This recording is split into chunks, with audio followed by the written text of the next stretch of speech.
쏟아지는 뉴스를 정확한 잣대로 재고 읽고 말하는 분이죠. 장윤성 기자 나와 계십니다. 안녕하세요. 네, 안녕하십니까? 네, 방금 전에 심평 변호사하고도 잠깐 얘기를 나눴는데요. 김건희 여사 공천 개입설 파문 쉽게 가라앉지 않고 있는 것 같아요.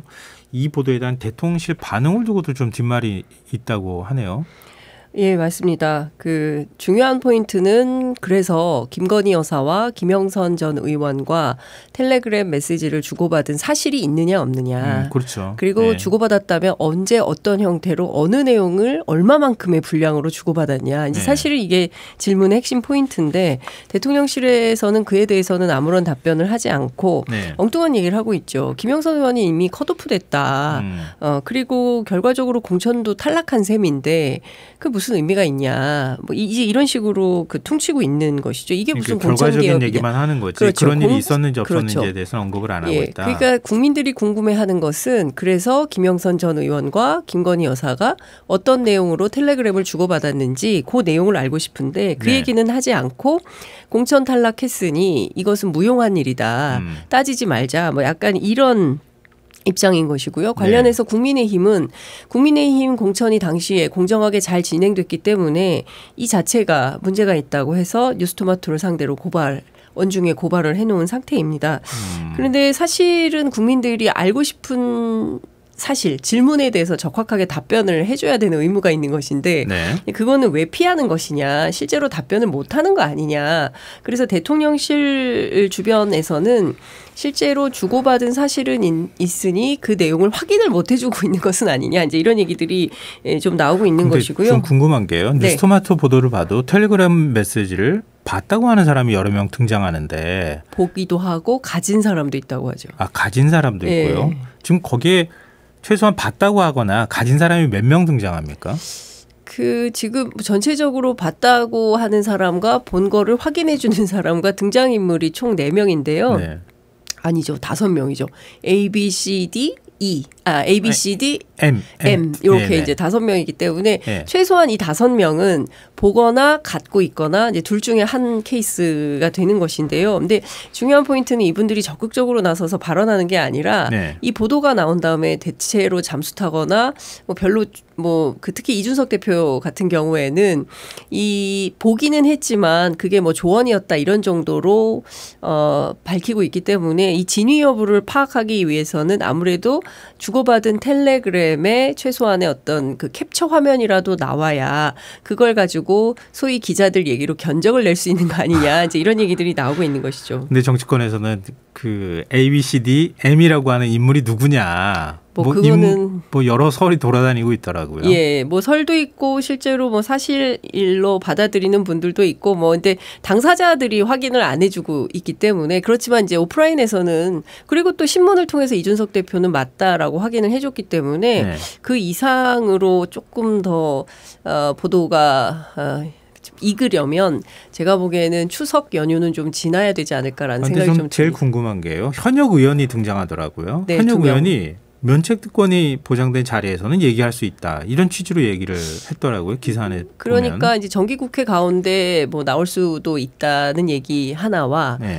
실제로 그 캡처본을 갖고 있다면 정기국회 중에 공개하지 않겠냐 이런 얘기들이 나돌고 있는 것이죠. 그 의원 혹시 누군지 아세요? 저는 알지만 확인해드리지는 않겠습니다. 알고 계세요? 예.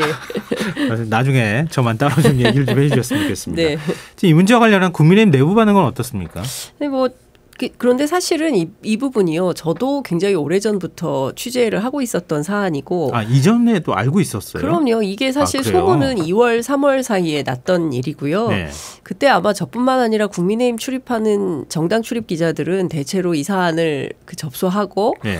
다양한 경로를 통해서 확인 취재를 했을 거예요. 근데 저 근데 같은 왜 보도를 안 했을까요? 보도를 안 한 게 아니라 저 같은 경우는 보도를 못한 것인데요. 네. 기사가 무슨 설만 가지고 쓸 수는 없지 않습니까? 네. 그래서 설을 입증할 수 있는 증거 자료가 현출이 돼야 이제 보도의 가치가 있는 것인데 저는 사실을 예컨대 캡처본을 입수한다거나 네네. 그리고 김영선 전 의원 또는 김건희 여사를 통해서 사실관계를 확인하거나 그러지는 못했어요. 그랬기 때문에 저는 기사를 쓸 수 없었는데 여하튼 뉴스토마토에서 1보를 쓴 셈이고 그다음에 2보, 3보가 어느 매체에서 어떤 형태로 이어질지는 현재로서는 예단하기는 어렵고 예. 제가 알기로는 수많은 정치부 기자들이 관련 내용을 취재 중인 걸로 알고 있고 일부 관계자들이 갖고 있어서 뭐 백방으로 기자들이 취재 중인 걸로 알고 있습니다. 아마도 조금 시간은 걸릴 수는 있는데 예. 나오는 것은 시간 문제다. 왜냐하면 당사자 결심과 관련된 문제가 있기 때문에 네. 안 되겠다. 오늘이라도 이걸 내가 풀어야겠다라고 판단하면 오늘이라도 나올 수 있는 것이고요. 가만히 있어봐. 계산 좀 해보고 혹시라도 이걸 공개했을 때 네. 나에게 어떤 정치적 불이익 뭐 혹은 또 압수수색 고발 뭐 이런 것 때문에 좀 피곤해지겠다라는 판단을 하고 있고 네. 또는 아우 정권이 아직 3년이나 남았는데 괜히 또 쓸데없는 소리 했다가 화를 입는 거 아니야? 라고 판단하면 그거 아니어도 기자들이 각종 고소고발 저도 마찬가지입니다만 시달리고 있기 때문에 윤석열 정부에 너무 언론인들에 대한 고소고발 압수수색 뭐 또 출국 금지 뭐 이런 일들이 많지 않습니까? 사실 표현의 자유 언론의 자유가 심하게 위축되고 있습니다. 그래서 옛날 같으면 이런 거 벌써 다 보도했을 거예요. 문재인 정부 같았으면 이거 안 썼겠습니까 기자들이. 그런데 이러저러하게 사법적으로 괴롭힘 같은 이런 얘기하면 또 고발하겠네. 사법적으로 어려움을 당하지 않을 수 없는 처지에 있기 때문에 네. 지금 참 기자들이 취재해서 보도하기가 어려운 상황이다라는 말씀을 좀 드리고요. 그건 장윤선 기자 일단은 개인적인 의견이다. 아니, 저뿐만 아니라 다른 같고요. 기자들도 네. 많이 김성환 평론가는 고발 안 당하십니까? 마치 저만의 일로 이렇게 치환을 하십니까? 예. 그 한동훈 대표도 당시에 이제 총선 국면이었기 때문에 네. 이런 설이 돌아다닌다는 거를 보고 받았을 가능성이 있어 보이는데요. 그렇기도 하고요. 아니 최근에 제가 이제 확인 취재한 것은 네. 뭐 김웅 전 의원이 그때 그거 다 알던 얘기인데 모르는 네. 사람 없었다라고 CBS 라디오에서 이야기하기도 했었고요. 예. 그리고 최근에 국민의힘 한 관계자는 기자들에게 이런 얘기를 했다는 거예요. 의원들 사이에서 그 기사 봤어? 봤지. 네. 그러고 나서 입국닷 하고 있다는 거고요. 예. 그다음에 한 뭐 국민의힘 뭐 고위급 관계자가 한동훈 대표한테 이 이제 뉴스토마토 보도 이후에 네. 그 기사 보셨어요? 그렇게 물어봤다는 거예요. 예. 그랬더니 한동훈 대표가 네. 그럼 무슨 뜻입니까? 기사는 봤다. 네. 기사는 봤다. 네, 내가 그러나 그 사실을 노코멘트. 안다 모른다는 그런 거는 것은 말하지 확인해주지 않겠다. 않는 것이죠. 그러니까 국민의힘 당직자들이나 뭐 주요 관계자들 저희들이 취재해 보면 어떤 분위기냐면 안다. 그때 무슨 일이 있었는지 우리도 들어 안다. 그러나 확인해주기는 어렵다. 대체로 함구하는 분위기라고 얘기를 할 수 있을 것 같고요. 최근에 또 다른 의원이 기자들과 만나서 예. 저는 이 얘기가 상당히 충격적이었는데 그 기자님 우리가 괴담이라고 하는 거 어쩔 수 없는 거 아시죠? 뭐 이런 얘기를 했다는 거예요. 그래서 제가 이 얘기를 듣고 깜짝 놀랐는데 네. 어찌 보자면 상당히 비겁한 태도죠. 그러니까 그 지난 봄에 예컨대 지난 여름에 당신이 무슨 일을 했는지 우리는 기억하고 있다 뭐 이런 컨셉으로 말씀을 좀 드리자면 네.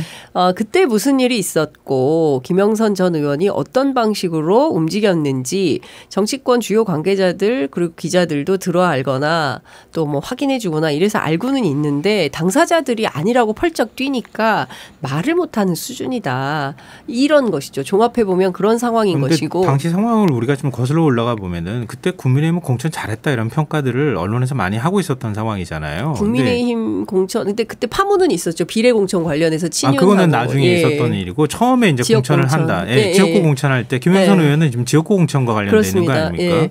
근데 당시에 아니죠. 그때도 어떤 논란이 있었냐면 영남의 중진 이른바 영남 중진 차출론이 네, 있었고요. 예. 그리고 이 영남 중진들이 어디론가 딴 데로 배치가 돼야 되는데 그러면 왜 이 사람들이 갑자기 빠져야 되느냐. 결국에는 친윤 의원들 혹은 또 친윤 관계자들을 꽂기 위해서 네. 영남 중진들을 빼서 다른 지역으로 배치하려고 하는 거 아니냐라고 해서 사실 뭐 보수 언론에는 그런 각오로 보도가 됐지만 네. 국민의힘 주변에서는 억울하다 가고 싶지 않다 이런 분위기와 발언들이 상당히 많이 있었습니다. 억울함을 성토하기도 했고요. 당시에 조혜진 의원은 정말 가고 싶지 네. 않은데 억울하게 떠밀려서 가게 됐고 막상 지역구를 옮겨서 가다 보니 국민의힘 그 지역 그 당원들이 당신 여기 왜 왔냐 오지 마라. 그래서 사무실도 못 얻어서 상당히 선거 초반에 고전을 면치 못했던 김해 지역에서 그런 일이 있었어요. 그러니까 왜 억지로 멀쩡하게 있던 사람들을 다 빼서 다른 지역에 꽂고 누구를 다시 보내려고 하는 거냐 상당히 논란이 많이 있었죠. 이제 평가는 엇갈릴 수 있지만 제가 이제 이런 질문을 드린 거는 당시 김영선 의원도 결국은 이제 공천을 못 받았던 거잖아요. 그래서 그렇죠. 탈당하고 개혁신당으로 가려고 하고 기자회견까지 열려고 했을 정도면 국민의힘 내부에서도 충분히 상황 파악을 할 수 있지 그렇죠. 않았겠느냐 이런 맞습니다. 얘기예요. 예. 근데 김영선 의원은 당시에 그렇게 기자회견 열려고 했을 때 개혁신당 쪽하고 접촉하면서 내가 사실 이런 게 있었다. 텔레그램 메시지나 이런 거에 대해서 얘기를 한 모양이죠. 그 그러니까 부분은 이준석 전 대표가 알고 있는 거 아닙니까? 김영선 의원이 확인해 주지 않고 있기 때문에 제가 네. 여기서 말씀드리기는 어려울 것 같고요. 그러니까 추론컨대 그게 가능한 거죠. 추정해 보면 논리적 개연성상 김영선 의원이 개혁신당 공천 혹은 또 뭐 입당을 문의했었다라는 관계자발 발언이 있기 때문에 네. 정말 그랬다면 그래서 기자회견까지 하려고 했다라면 당시에 이걸 뭐 물증을 가지고 개혁신당하고 뭔가 딜을 했던 것은 아닌가라는 판단을 할 수 있는데 중요한 문제는 김영선 의원도 개혁신당도 공개적으로 이 부분을 확인해 주지는 않고 있어요. 관계자발로 나오지 구체적으로 개혁신당 당시에 누가 어떤 형태로 김영선 전 의원과 뭐 접촉을 했었고 당시에 개혁신당 입당 논의가 어떤 방식으로 진행되었다라고 확인해 주진 않고 있거든요. 그러니까 동아일보 보도를 통해서만 관계자발로 입당을 추진했었다. 이렇게만 나왔죠. 근데 이준석 의원은 네. 뉴스토마토 보도 나오자마자 나 알고 있었어라고 하는 투로 얘기를 했단 말이에요. 이준석 대표가 그날 그 CBS 라디오에 출연해서 얘기했던 것은 봤다. 캡처본을 봤다. 그러니까요. 알고 근데 있었던 앞뒤 거잖아요. 맥락을 잘 네. 모르기 때문에 네. 그 보도에 나온 내용이 그대로 되어 있는지는 뭐 잘 모르겠다. 그냥 뭐 조언 아니냐 뭐 이런 식으로 얘기를 해서 오히려 또 비판을 받았었죠. 근데 텔레그램 메시지를 좀 기자들이 확보할 수는 없는 겁니까? 그러니까 앞서도 말씀드렸지만 이게 누군가의 결심으로 지금 이 순간도 나올 수 있습니다. 예, 지금 이 순간 누가 결심해서 뭐 X나 뭐 페이스북에 글을 뭐 이렇게 올려버린다. 그러면 바로 확인이 가능한 건데 결심하지 않으면 안 나올 수 있는 거죠. 그러니까 이게 기자들이 아마 제가 알기로는 뭐 아무개는 어느 뭐 방으로 어떻게 뭐 출근 중이다 뭐 이런 소문도 있긴 한데 당사자가 결심해서 이거를 밝혀야겠다고 판단하지 않으면 왜냐하면 사실상 극소수가 갖고 있는 것이기 때문에 네. 예, 기자들이 뭐 압수수색 영장이 있기를 합니까? 강제 수사권이 있기를 합니까? 뭐가 있습니까?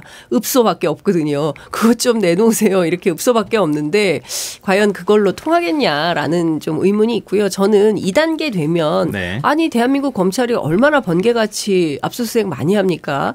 예? 뭐 기사 쓰는 기자들 뭐 대선 당시에 그 후보자의 어떤 그 후보 검증하는 그런 내용 가지고도 예? 공직 후보자 후보 검증하는 게 그게 뭐가 문제라고 압수수색하고 뭐 이렇게 하면서 이렇게 위중하고도 엄중한 사안에 대해서는 검찰이 수사에 착수했다는 소리를 듣지 못했습니다.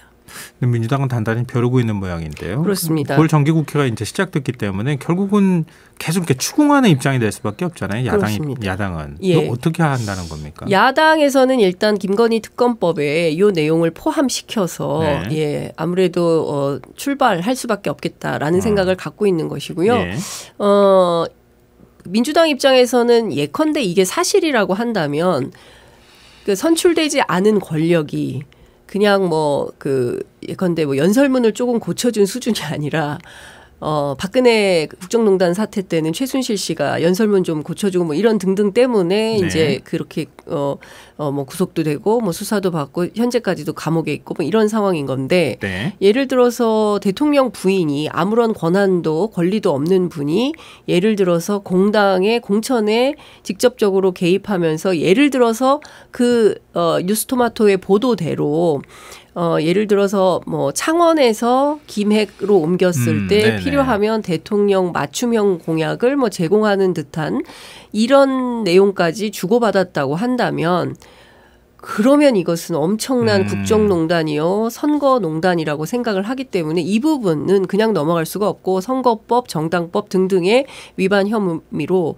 고발하고 당연히 특검 수사를 받아야 된다 이런 입장입니다. 민주당의 취재력이 좋을지 기자들의 취재력이 좋을지를 좀 봐야 될 것 같은데요. 이게 기자들이 좀 이 사안에 대해서 좀 궁금한 점이 있으니까 열심히 좀 취재를 해야 되지 않을까 싶습니다. 저는 공감 칼럼 공감 섹션 국내편 여기서 마무리하겠습니다. 장윤성 기자 고맙습니다. 네, 감사합니다.